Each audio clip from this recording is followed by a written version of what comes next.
झेंडीगेट परिसरातील अवैध कत्तलखाने आणि अवैध गोमांस विक्रीची दुकाने कायमस्वरूपी बंद करावी अशी मागणी निवेदनाद्वारे जिल्हा पोलीस अधीक्षक राकेश ओला यांना नगर जिल्हा गोरक्षक आणि हिंदुत्ववादी संघटनांच्या वतीने करण्यात आली। या प्रसंगी जिल्ह्यातील सर्व तालुक्यातील प्रमुख गोरक्षक, हिंदू राष्ट्र सेनेचे जिल्हाध्यक्ष संजय अडोळे, विश्व हिंदू परिषदेचे गौतम कराळे, गौसेवा फाउंडेशनचे मयूर राजपुरोहित सिंग, अविनाश सरोदे, मनोज फुलारी, वैभव लोखंडे, ह.ब.प. आकाश फुले महाराज, सागर शेळके आदी उपस्थित होते। सदरील कत्तलखाने आणि सर्व गोमांस विक्रीची दुकाने कायमस्वरूपी बंद करण्यात यावीत आणि गोहत्या बंदी कायद्यानुसार कठोर कारवाई करावी अशी मागणी निवेदनात करण्यात आली। अन्यथा अहिल्यानगर मधील सर्व गोरक्षक आणि गोसेवक 15 जुलै रोजी आमरण उपोषणास बसतील आणि त्याची सर्व जबाबदारी प्रशासनावर राहील असा इशारा हिंदुत्ववादी संघटनांच्या वतीने आणि जिल्ह्यातील गोरक्षक आणि गोसेवकांच्या वतीने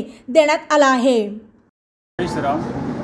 मी मयूर राजपुरोहित। आज आम्ही SP साहेबांची भेट घेतली। त्यांना आम्ही निवेदन दिलेलं आहे की नगर शहरात जे अवैध कत्तलखाने व गौमांस विक्रीचे दुकान आहे ते त्वरित आपण बंद करण्यात यावे, त्याच्यावर कठोर कारवाई आपण करणार यासाठी आम्ही SP ऑफिसला आज भेट दिली। तर ही कारवाई ही जी मागणी आमची हे जर पूर्ण झाले नाही तर आम्ही यात बंद होत नाही, तोवर आम्ही ते ठिकाणावरून उठणार।